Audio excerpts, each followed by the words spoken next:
My name is Joanna Frell and I am 31 years old. I am standing at Gate B17 inside McGee Tyson Airport in Knoxville, Tennessee. It is 5:14 in the morning. My grandmother, Hazel, stands beside me, both hands wrapped around the handle of a leather suitcase that belonged to my grandfather. 11 members of my family are scattered around us, checking boarding passes, adjusting carry-ons, scrolling through phones. My dad turns to my grandmother. He does not lower his voice. "Mom, I forgot to book your ticket. Just go home." 11 people hear it. The gate agent behind the counter hears it. An elderly couple waiting in line turns to look. My grandmother opens her plastic boarding pass holder. There is nothing inside but a printed itinerary with no confirmation number. She closes it. She does not cry. What my dad did not know, what none of them knew, was that those 3 weeks would cost him everything he had taken. Not because I planned it, but because silence has a way of making the truth very, very loud. Welcome back to Calm Drama Stories, the channel where real family stories unfold with honesty, dignity, and the kind of quiet strength that changes everything.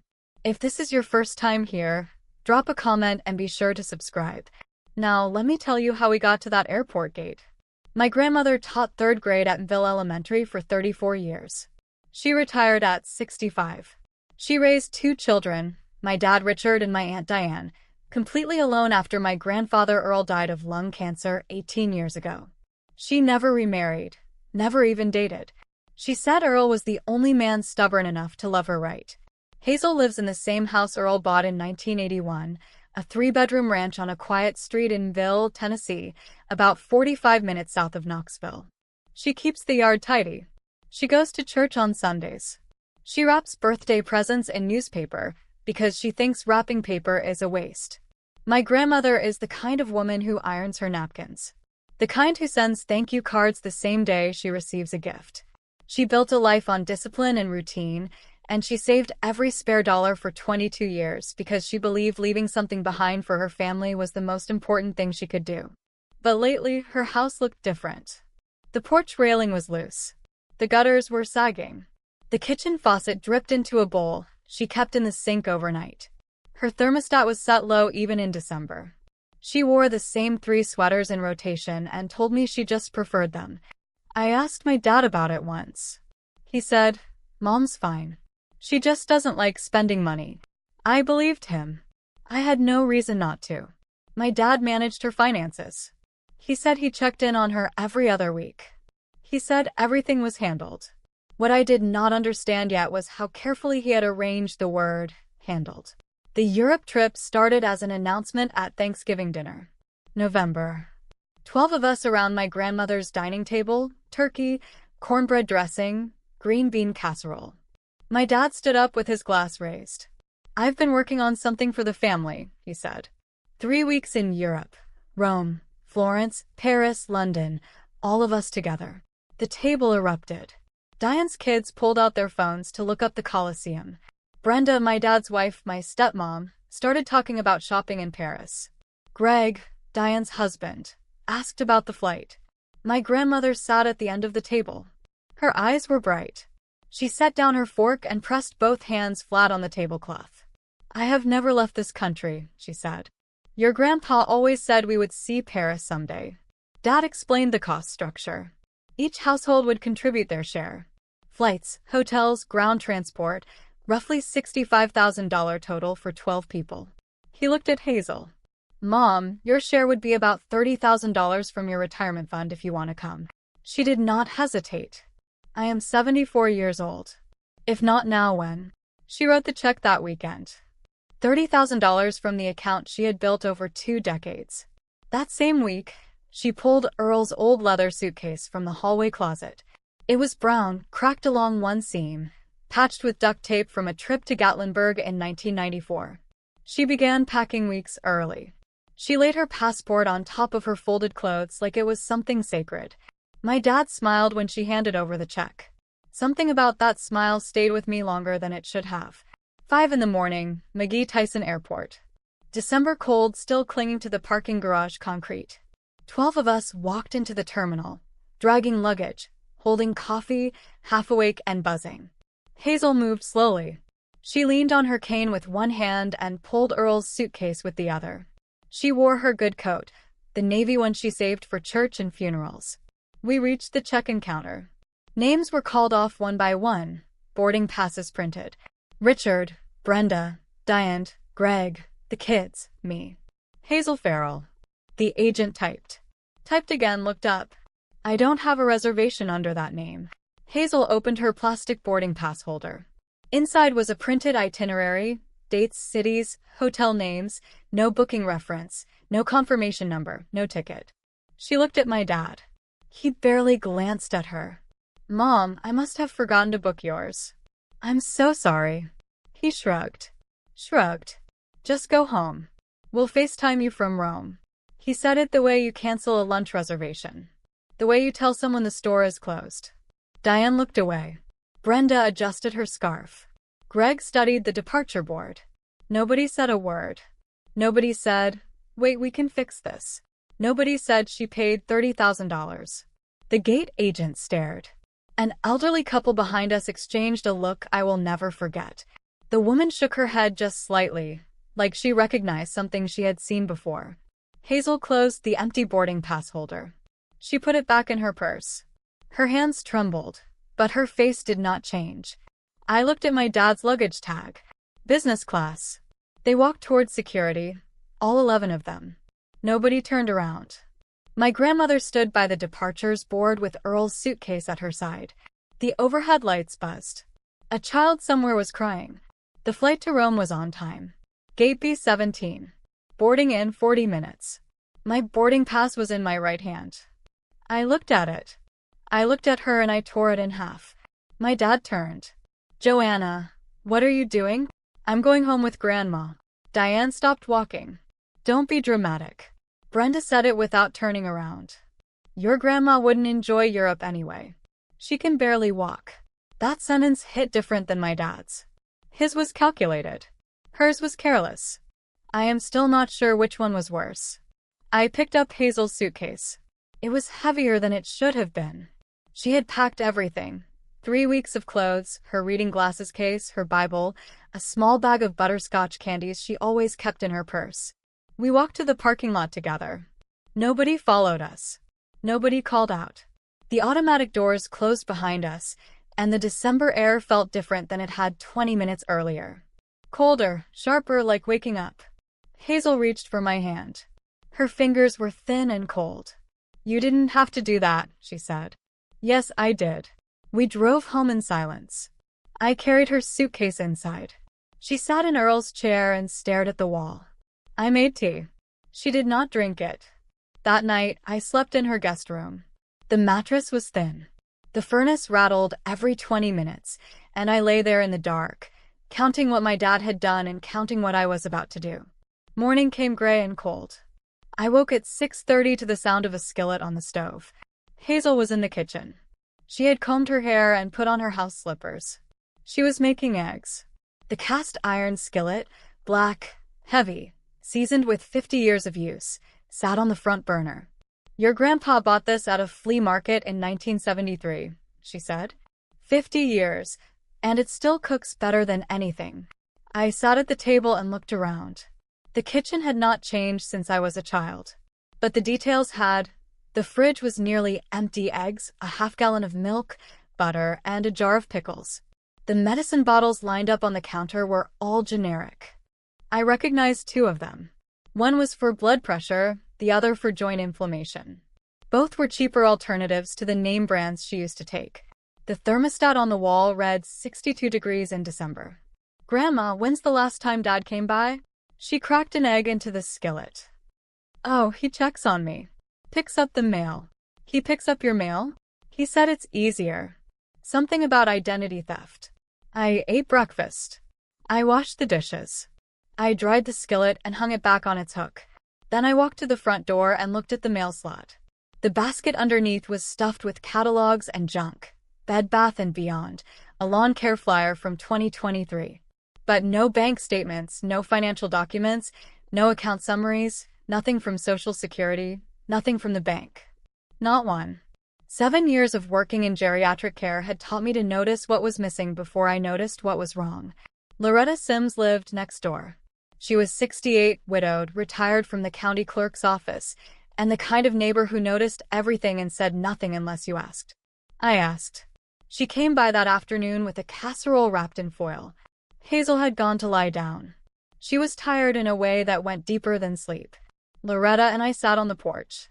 The air was damp. Down the street, someone had already put up Christmas lights. I've been worried about Hazel, Loretta said.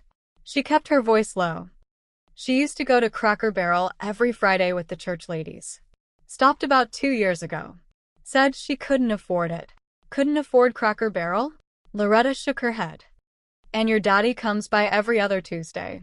Takes the mail from the box before Hazel even gets up. I see him from my kitchen window. I felt something tighten in my chest. He goes inside. Never in and out in 5 minutes. Grabs the mail, gets back in his truck, doesn't ring the bell, doesn't go inside. She paused. I don't want to cause trouble. But something's not right.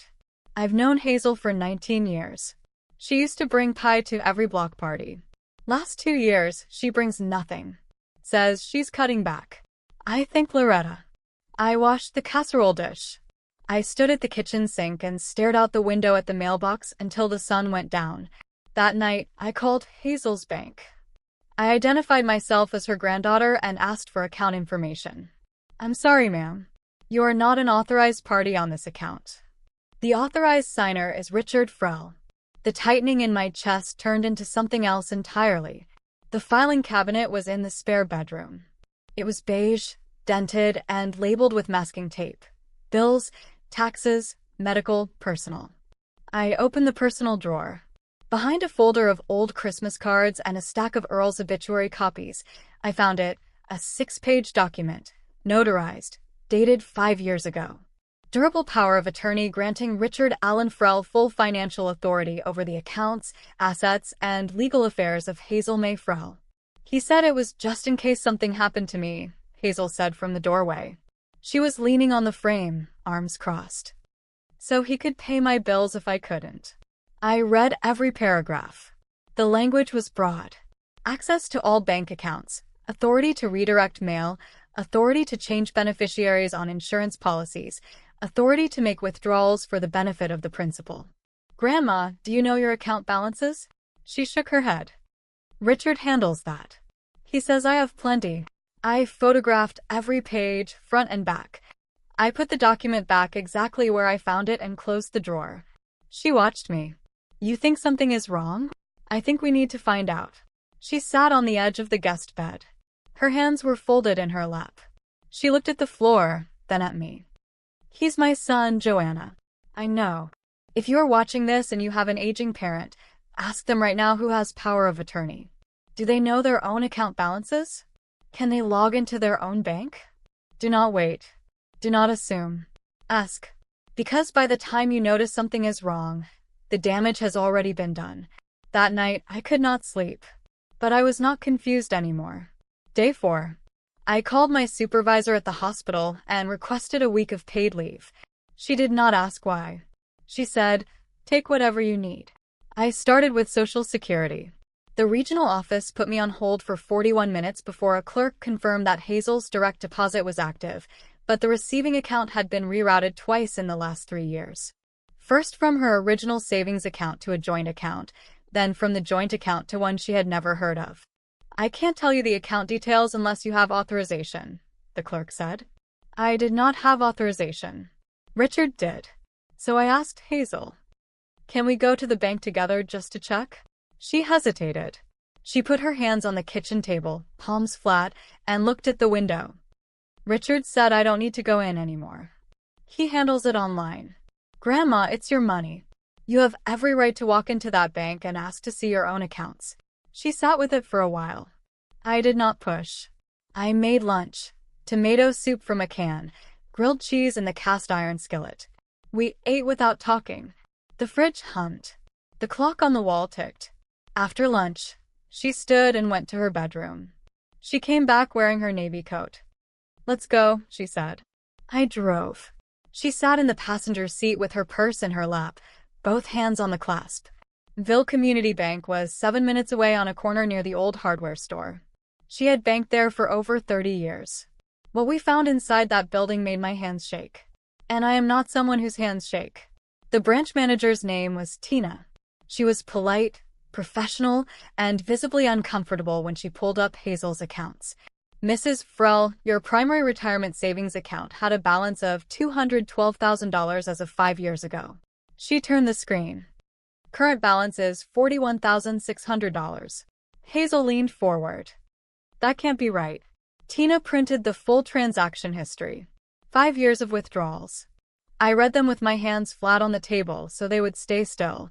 $3,000 here, $5,000 there. $12,000 for home repairs in March of 2022, the same year Hazel's gutters started sagging. $8,000 for medical expenses in August of 2023, a month when Hazel's insurance covered every bill. The Europe trip money was the latest, $30,000 withdrawn 8 weeks ago, labeled travel fund. Over $140,000 gone. Every withdrawal authorized by one name, Richard Frell. Hazel sat in the vinyl chair. She picked up the printout, read it once, folded it in half, then in quarters. She opened her purse and placed it next to the empty boarding pass holder. She did not cry. She did not raise her voice. She sat perfectly still, the way people do when the world shifts and they need a second to catch up. The branch manager asked if we wanted to file a report with the bank. Not yet, I said. We need to see everything first. We drove home. Hazel stared out the passenger window the entire way. She did not speak. She did not turn the radio on. When I pulled into the driveway, she put her hand on my arm. How long, she said. 5 years, I said. At least. She unbuckled her seatbelt, got out, walked to the front door, and for the first time since the airport, I saw her hands stop trembling. She went to the kitchen, opened the fridge, closed it, opened it again. She was not looking for food. She was looking at what was missing. I saved that money for 22 years, she said. Her back was to me. Started the year after Earl died. Every paycheck, every tax refund, every summer I skipped vacation. She turned around. I used to calculate it every New Year's Eve. Sat at this table with a pencil and a calculator, wrote the total on a piece of paper and put it in the drawer. $212,000. I was proud of that number. Grandma let me say this. She pulled out a chair and Saturday. I trusted him because he is my son. I didn't check because I believed a mother shouldn't have to check on her own child. She paused. That is the part that hurts. She got up and went to her room. The door closed softly. She did not come out for dinner. I heated Loretta's casserole and ate alone at the kitchen table with the bank printout beside my plate. Column after column, year after year, transaction after transaction, each one stamped with Richard's authorization code. Each one pulling from a total that had taken 2 decades to build and 5 years to drain.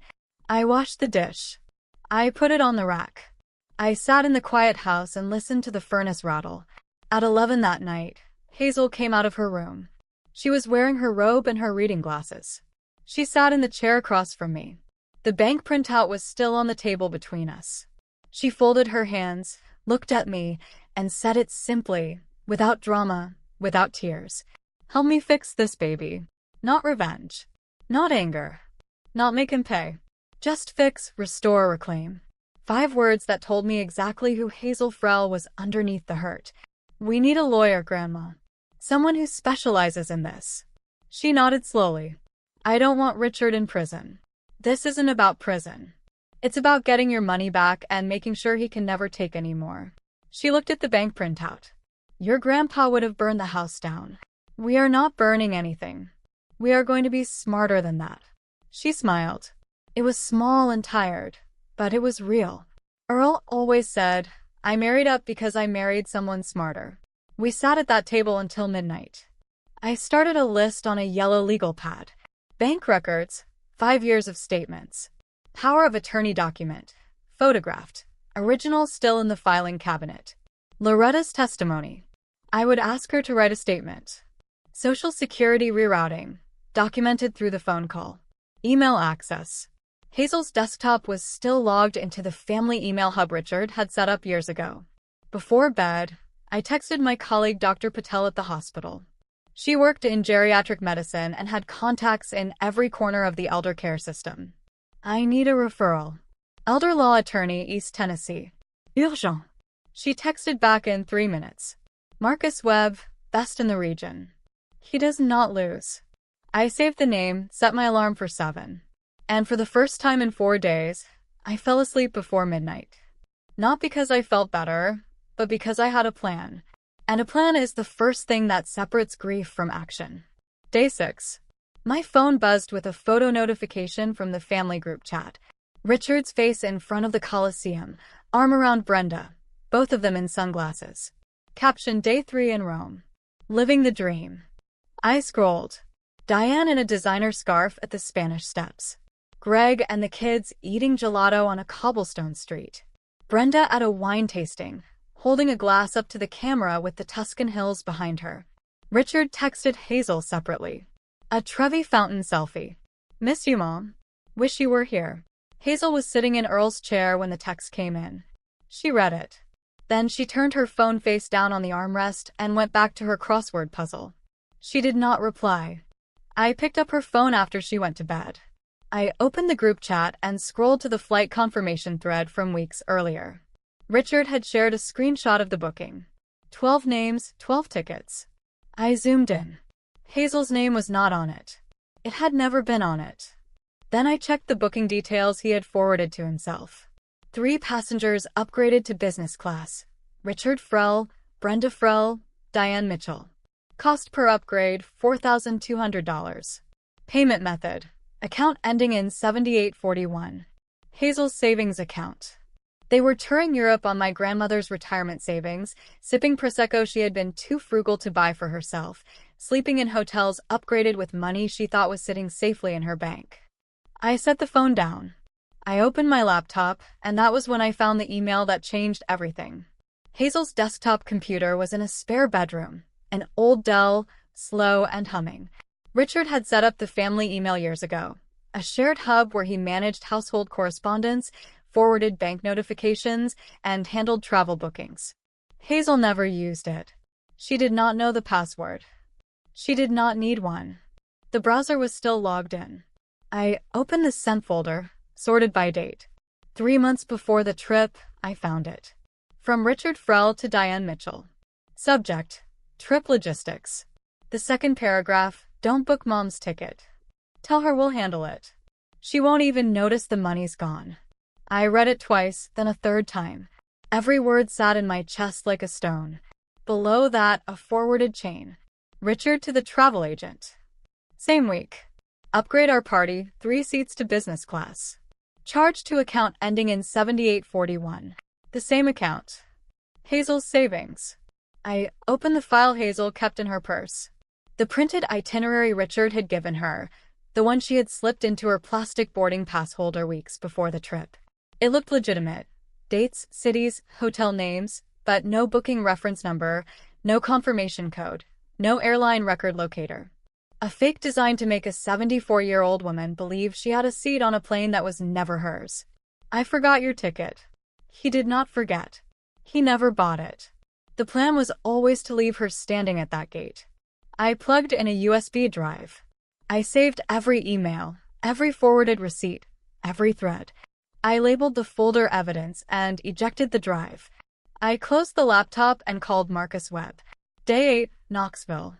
Marcus Webb's office was on the 2nd floor of a brick building near Market Square. Small firm, for attorneys, elder law focus. The waiting room had vinyl chairs and a framed print of the Smoky Mountains. Marcus was 48, tall, gray at the temples. He wore a blue tie and reading glasses that he pushed up every few minutes. His desk was neat, a yellow legal pad centered, 2 pens parallel. Hazel sat across from him in her navy coat. He sat beside her. I placed the USB drive, the photographed POA, the bank printout, and Loretta's handwritten statement on his desk. He read everything. 22 minutes of silence while he turned pages and scrolled files. Then he looked at Hazel. Mrs. Frell, this is textbook financial exploitation of a vulnerable adult. Tennessee Code Section 71-6-117. He laid out the options. 1. File an emergency petition to revoke the power of attorney. 2. Civil suit for recovery of all misappropriated funds. 3. Referral to Adult Protective Services for a formal investigation. 4. Potential criminal referral to the district attorney. Hazel sat straight. I just want my money back and I want my name on my own accounts. Marcus nodded. We can do that, but your son needs to understand that this is not going away quietly. He paused before we left. Mrs. Frell, one more question. Do you know who the current beneficiary is on your life insurance policy? Hazel shook her head. Marcus pulled it up on his screen. The beneficiary had been changed 18 months ago. The new sole beneficiary was Richard Allen Frell. Hazel stared at the screen. She did not blink. She did not speak. Marcus closed the file. We start tomorrow. Days 9 through 12 moved like surgery. Precise, methodical, no wasted motion. Marcus filed the emergency petition to revoke power of attorney on day 9. The motion for temporary restraining order on Hazel's accounts followed the same afternoon. Hazel signed every affidavit at the kitchen table with her reading glasses on and a cup of coffee going cold beside her. The bank cooperated once they saw the court filing. Hazel's accounts were frozen. No withdrawals, no transfers, no changes without a judge's approval. She was listed as the sole authorized party again for the first time in 5 years. Evenings settled into a pattern. I cooked dinner while Hazel reviewed documents at the table. The cast iron skillet stayed on the stove most nights. Grilled chicken, scrambled eggs, fried potatoes with onions. The kitchen smelled like it used to when I was a child. You cook like Earl, Hazel said one night. Heavy on the butter, light on the patience. On day 11, Richard's credit card linked to Hazel's account was declined in Venice. He texted Hazel. Mom, something's wrong with the bank. Can you call them? Hazel showed me the text. I read it. I handed the phone back. Don't respond. She put the phone in the junk drawer next to a roll of masking tape and a flashlight with dead batteries. Day 13. Marcus called. The court had accepted the petition. A hearing was scheduled for 3 weeks out. Emergency POA revocation was granted immediately pending review. Richard's access to every account, every policy, every document tied to Hazel May Frell was suspended. He had no idea. He was still in Italy sipping wine he had purchased with money he had stolen from his own mother. Day 14. Florence, Italy. Richard called me at 6 o'clock in the morning. What's going on with Mom's bank? My card got declined twice. I held the phone against my ear and looked out Hazel's kitchen window. The mailbox was empty. Loretta was watering her porch plants. I don't know, Dad. Have you tried calling the bank? Of course I tried. They said my authorization has been suspended. That makes no sense. That does sound strange. He waited for me to say more. I let the silence sit. Joanna, I manage her finances. I need access. Maybe there's a system error. Banks make mistakes.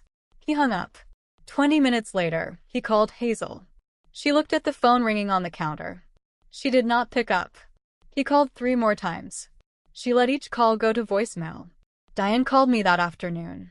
Her voice was tight, the way it gets when she is trying to sound casual but isn't. Is something wrong with Mom? She's not picking up. Grandma's fine. She's resting. Richard says his card got declined. He thinks something happened with the bank. I don't know anything about that. There was a pause. Joanna, if you did something. Diane, I'm making dinner. I'll talk to you later. That evening, Richard texted. The tone was different now. No more worried son. No more confused account holder. This is ridiculous. I am the authorized signer. I need that access restored immediately. I read the text and felt nothing. He had managed my grandmother's finances the way a fox manages a henhouse, with full access and zero accountability. Then his last text of the night, I'm coming home early. Booked a flight for Tuesday.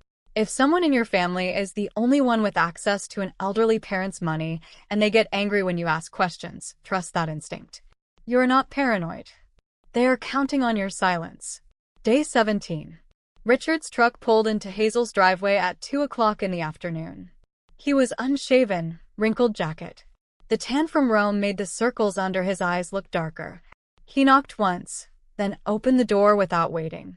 Mom, we need to talk about the bank. I was the one standing in the hallway. Come in, Dad. He looked past me toward the kitchen. The table was covered with organized folders with colored tabs, a laptop open to a spreadsheet.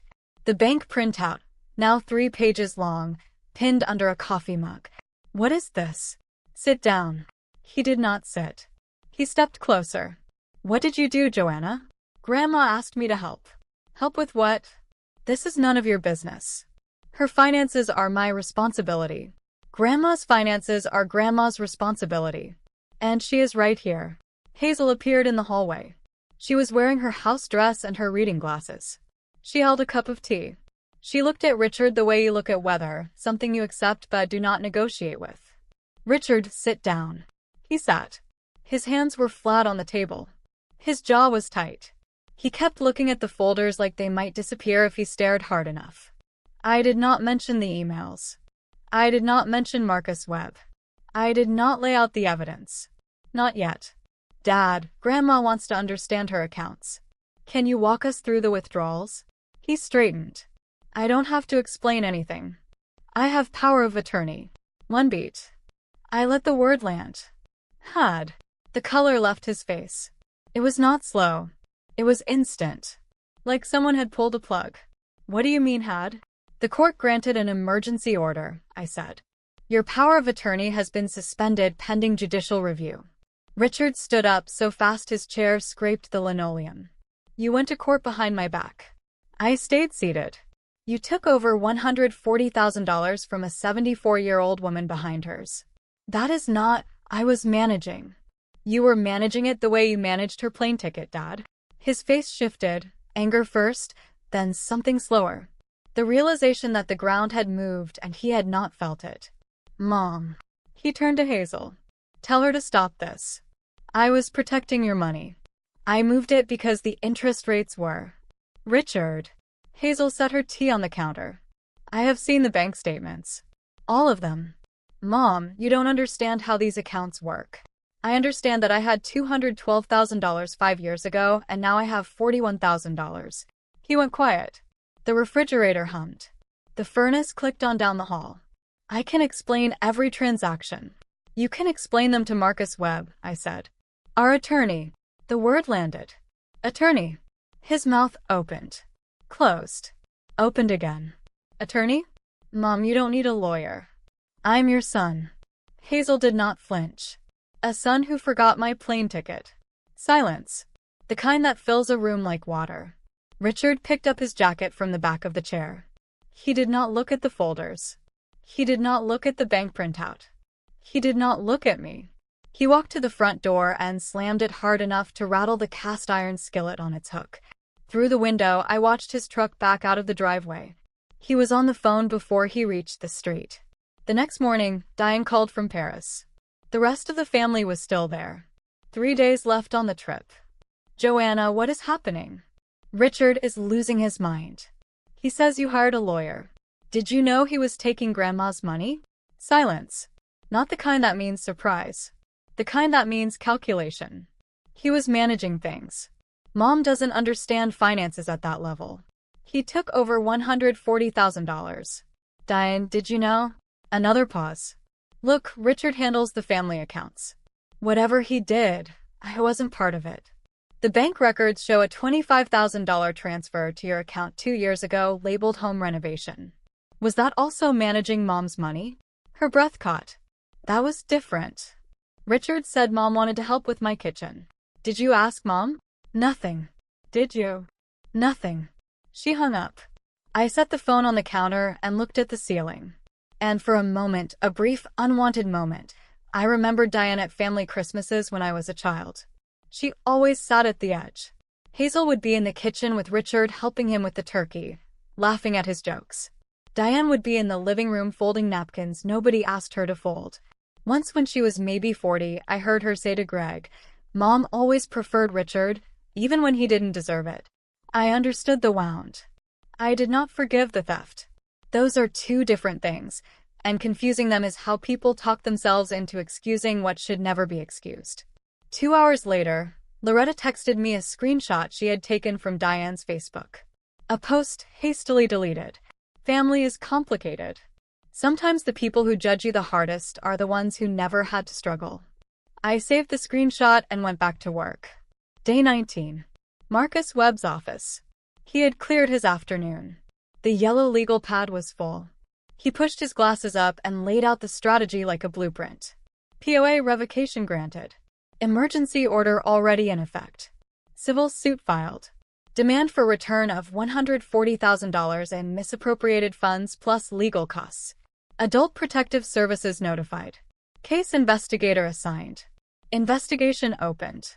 Life insurance beneficiary change flagged as potential fraud. Hazel never authorized the modification. We have her sworn statement. He turned to Hazel. When does the rest of your family return from Europe? 4 days, she said.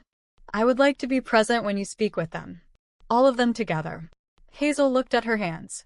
You want to do this in my house? Your house, Mrs. Frell. Your table. Your rules. She nodded. Then we do it in the dining room. Marcus prepared a binder.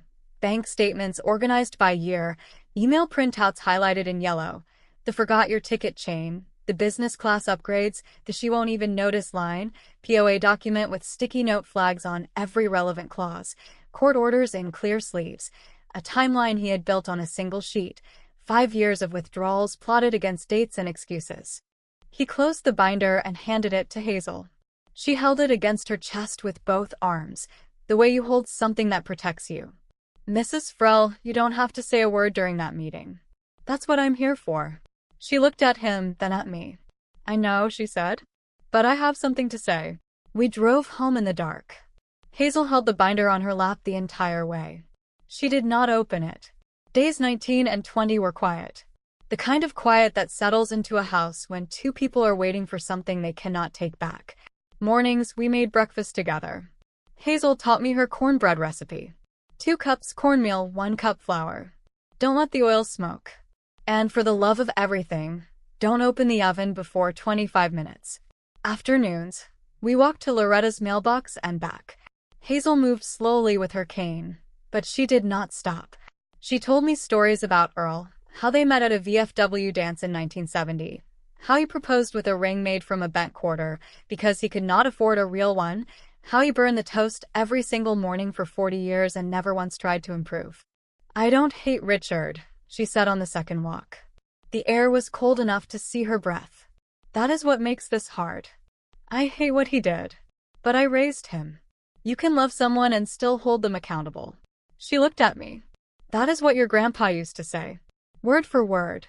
On the porch that evening, she asked how I had noticed the discrepancies. The missing mail, the low thermostat, the empty fridge. Grandma, I work with elderly patients every day.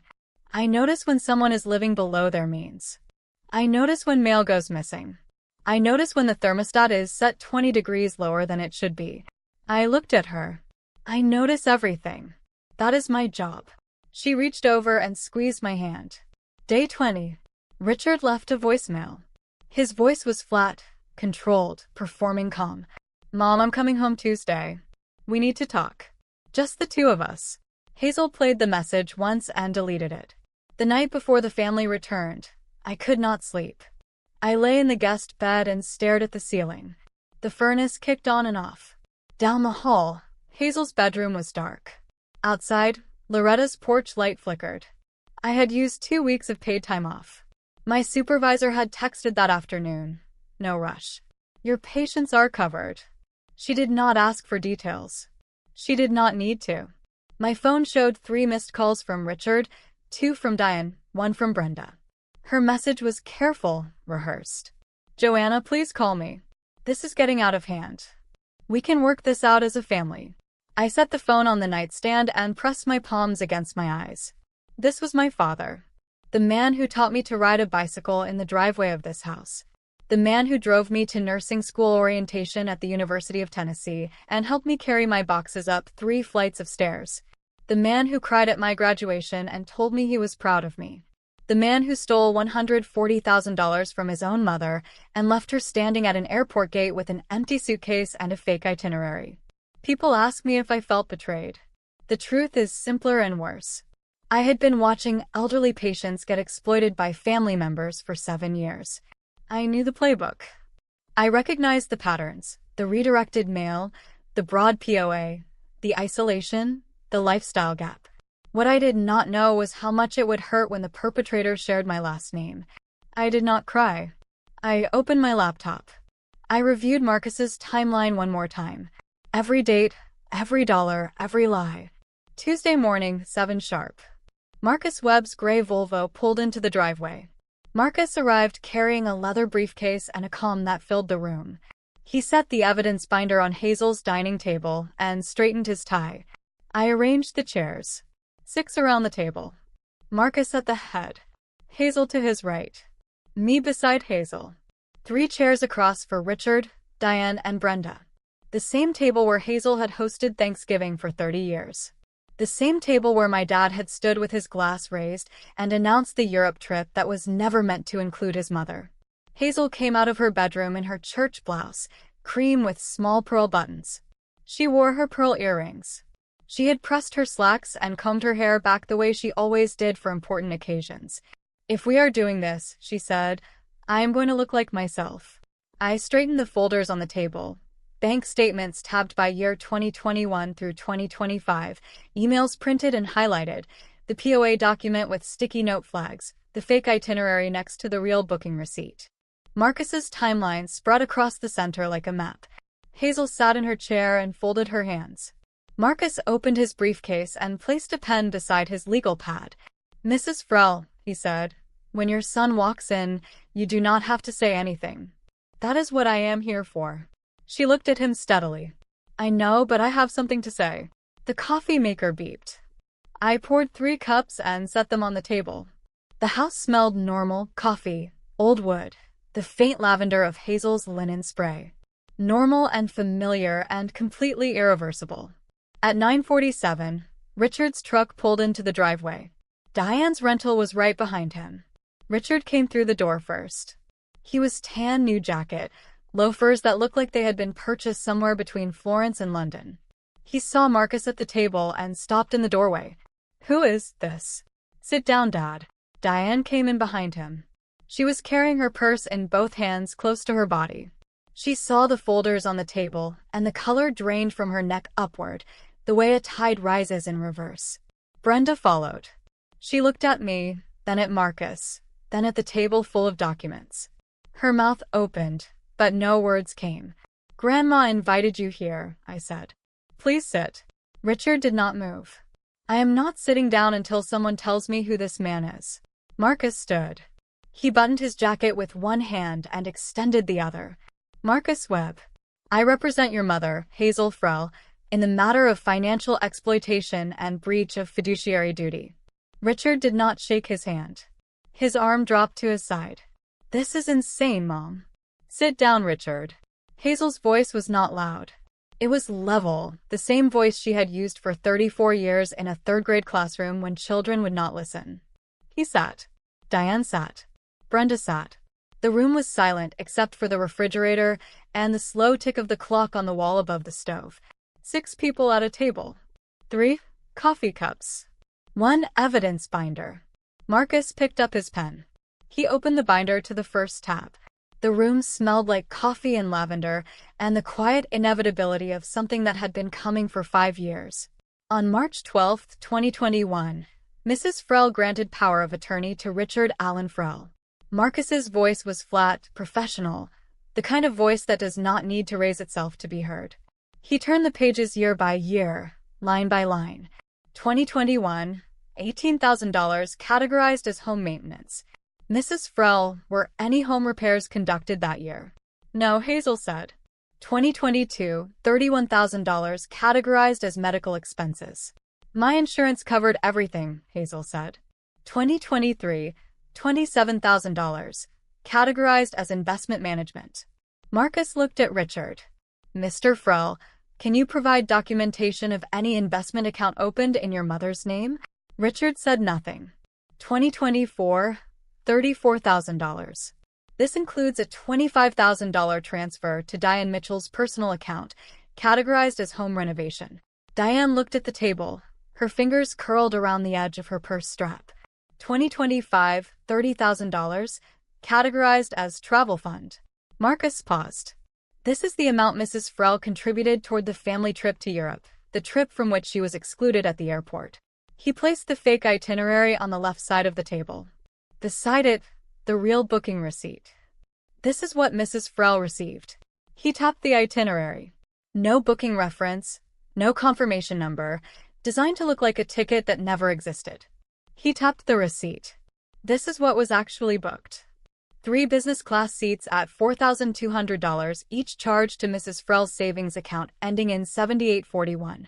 He looked up. Total misappropriated over 5 years, approximately $140,000. Richard's face had gone from red to white. His hands were flat on the table. His knuckles were the same color as the tablecloth. Diane had not looked up since the $25,000 was mentioned. Marcus turned to the next tab. I would like to enter into record 2 email communications. Richard shifted in his chair. Those are private. They are evidence, Mr. Frell. Marcus read aloud. His voice stayed even. Email from Richard Frell to Diane Mitchell. Subject: Trip Logistics. Second paragraph. He paused, looked at the page, then at Richard. Don't book Mom's ticket. Tell her we'll handle it. She won't even notice the money's gone. The room went still. The clock ticked. Brenda's hand went to her mouth. She won't even notice the money's gone.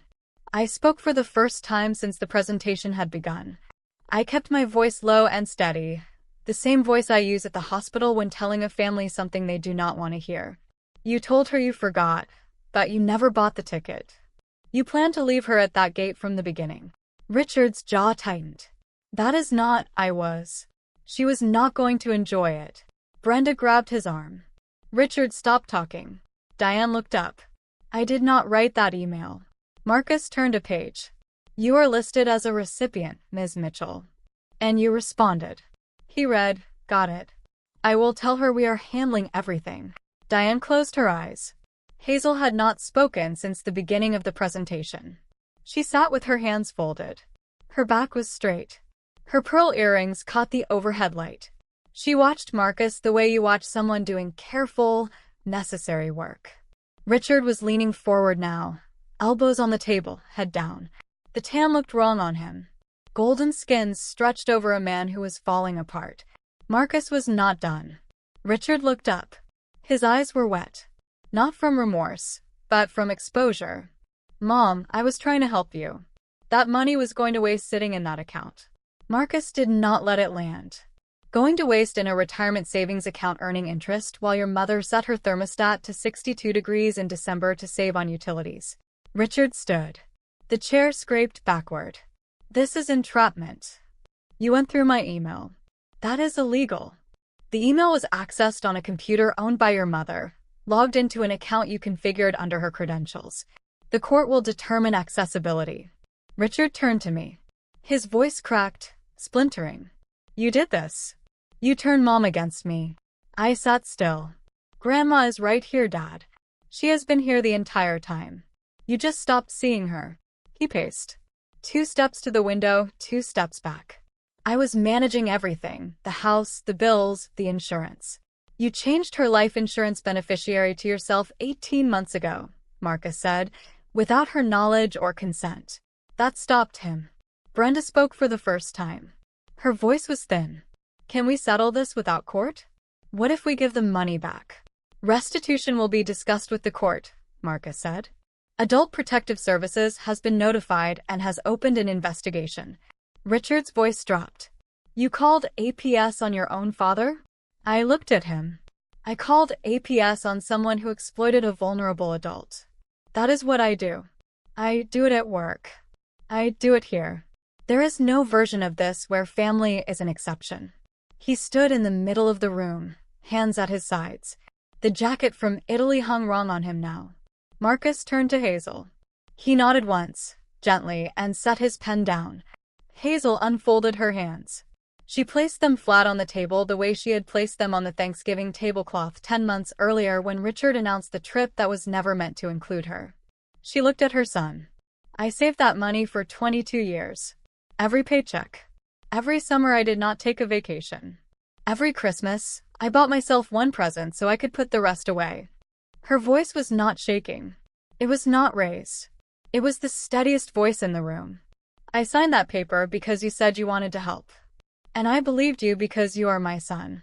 Because a mother should not have to check behind her own child. She paused.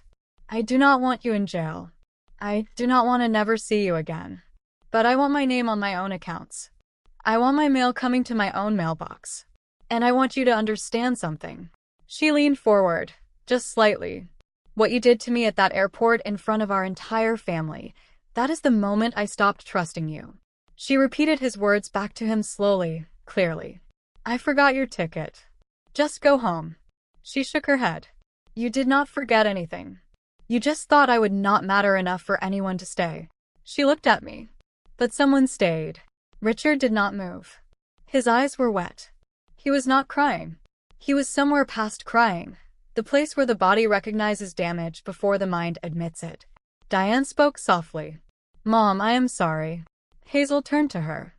I will believe that when you return the $25,000, Diane. Diane closed her mouth and did not open it again. Marcus straightened his papers. The court hearing is scheduled in 9 days. You will each be served. Richard stood. He buttoned his jacket, professional habit. The mask sliding back on, automatic, mechanical, hiding nothing. Mom, this is not over. Hazel looked at him. No, it is not. That is the point. He walked out. Brenda followed. She did not look at me. She did not look at Hazel. She kept her eyes forward and her purse close and walked to the truck like she was leaving a building that was on fire. Diane paused at the door. She turned halfway back. Joanna. I waited. Tell Mom I. She stopped. Her lip pressed together. Whatever she wanted to say stayed behind her teeth. She turned and left. The door closed. Marcus packed his briefcase with the same calm he had brought with him. He clicked the latches and stood. Mrs. Frell, you were remarkable in there. Hazel looked at him. I was honest. That is not the same thing. He shook my hand. I will be in touch before the hearing. The Volvo pulled out of the driveway. The street was empty. The Christmas lights on the neighbor's house blinked red and green in the gray afternoon. Hazel and I sat in the dining room. The coffee cups were still on the table.